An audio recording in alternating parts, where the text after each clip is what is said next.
All right, also with us is the author of Steroid Deceit, a harrowing account of his own descent into steroid abuse, recovering user Jeff Rutstein. Thanks, Jeff. And also from the American College of Sports Medicine, Dr. Gary Wadler is joining us.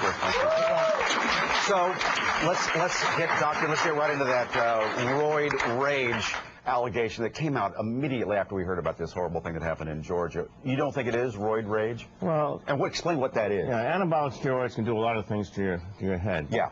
Usually get assertive, more outgoing.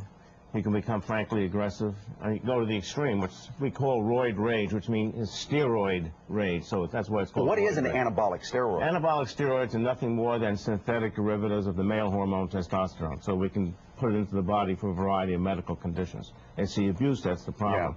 Yeah. But as was indicated, roid rage is a loss of impulse control. It's something that happens on the spur of the moment. If I say something, you get upset. He attacks. You may attack me, you may put your fist through the wall. This doesn't have that flavor. However, having said that, certainly one sees and people have underlying psychiatric illnesses who are on steroids unmask that other underlying problem. So whether he had a history of mental illness or any psychiatric illness, we don't know at that point. Well, that's the thing. We don't know if he was on any other medications and things like that. And when you say you don't feel like it's a roid rage type of thing, is it possible that he could have gone into roid rage several times over a short period, a weekend? 3 deaths in 3 days? It doesn't have that flavor. It sounds very premeditated, orderly kind of thing, with Bibles and so on and so forth. It has this was planned for whatever reason. Yeah. This is not typical rage by any means. Jeff, why'd you ever start pumping this stuff into your system? At what, 19, 20 years of age? Yeah, I started actually at 19, and I always actually looked up to people like these pro wrestlers. And I tried to work out at the gym, and I wasn't seeing any progress. So I learned their secret after a while, which was anabolic steroids. And the problem is they work really well. So I took one pill called Dianabol for 6 weeks. I gained 15 pounds of, I would say, artificial muscle. In how long a time? 6 weeks. 6 weeks? Yeah, and the problem is I became aggressive. I was able to work out for 3 hours a day. Wow. I came off it. That's when the depression hit. Then I had to get right back on steroids, and there was a gradual progression with it.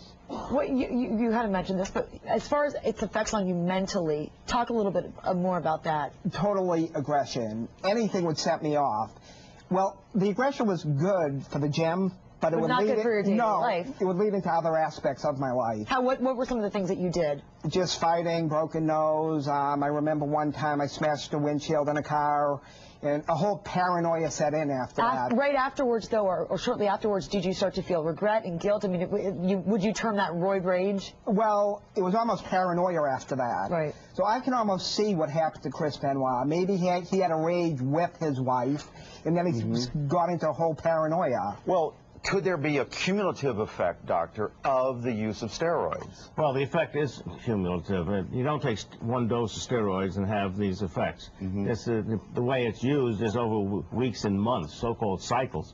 So likely a single exposure or a couple of exposures would not do this. What do you think of the reports that there were track marks on his 7-year-old son? That's intriguing, and certainly there's been speculation it may have been growth hormone. I don't know the basis for that. I'm sort of interested if anybody can shed some light on that. Well, in the last 24 hours. Go ahead. His son had dwarfism, and it was, that's the medical. Correct medical, reason for using growth hormone. Well, there's questions about that too, though, Dave. That it maybe wasn't dwarfism. Is Scott still with us? Actually, technically, it was not dwarfism. It was Fragile X. Fragile X. Is that Scott? Is that what you're understanding? Fragile X syndrome. Yeah. Fragile X. Doctor, explain what that is. Fragile X is the most common cause of inherited mental retardation. It's associated with a bunch of physical abnormalities. My understanding, and I'm not a pediatrician, that short stature is not particularly one of them. However, we use human growth hormone for short stature situations where there's demonstrable deficiency of growth hormone. It's usually done under the care of a pediatric endocrinologist.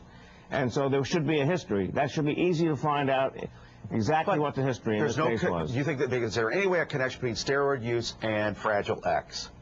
No, not No, no, no. Fragile X is inherited coming from the mother's side of the family. Scott, our DA down in Atlanta, can you shed any more light on this Fragile X dwarfism issue? All that I know about that are things that I've heard in the media and rumors that I've heard. I really don't know what the physical condition of the child was. I saw a photograph of his body. He was small. I can't say that he was dramatically small, and I've heard other people refer to it as dwarfism. I've heard Fragile X, but I can't confirm any of that. My question is, what is the basis for growth hormone? Is that something that's circulating out in the media, or is there anything in the investigation through fact-finding growth hormone in the apartment that leads people to conclude those needle marks may have been related well, to people are growth just, hormone? again, trying to figure out why would somebody do this. Was there guilt involved? He was worried that his 7-year-old son had this. Was he responsible for that? And his friends are dying and he's going through a divorce and all this.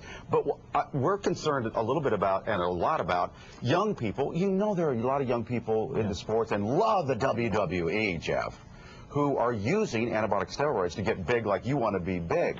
How prevalent is that with young people, and where do they get it? Well, nowadays it's easy. Online they can get it at any local gym. And the problem is they're taking a dose. They'll treat these dealers like they have a degree from Harvard Medical School. You'll take their advice. They'll look online and get it. And the problem, as a child myself, I looked up to these wrestlers. And it's really interesting, their death rates are 7 times the national average, and their death rates from heart disease are 12 times the national average. Why would that happen I would have a feeling people? that it might be higher than that. Doctor? Higher than that. Well, Yeah, the problem is it's hard to make that association. When somebody dies and you do an autopsy, there's no telltale sign saying, aha, this was from anabolic steroids. What we do see in a variety of settings where steroids have been used is earlier deaths, particularly related to heart disease. We think there's an association, but it's very hard to prove. We can't do this study and replicate it with the massive doses that are being used by abusers. Scott Ballard down in Atlanta, thank you very much. Also, Dave in Mountain View, California, thank you as well. Gentlemen, thanks for being here. Appreciate it. We'll continue to follow this story.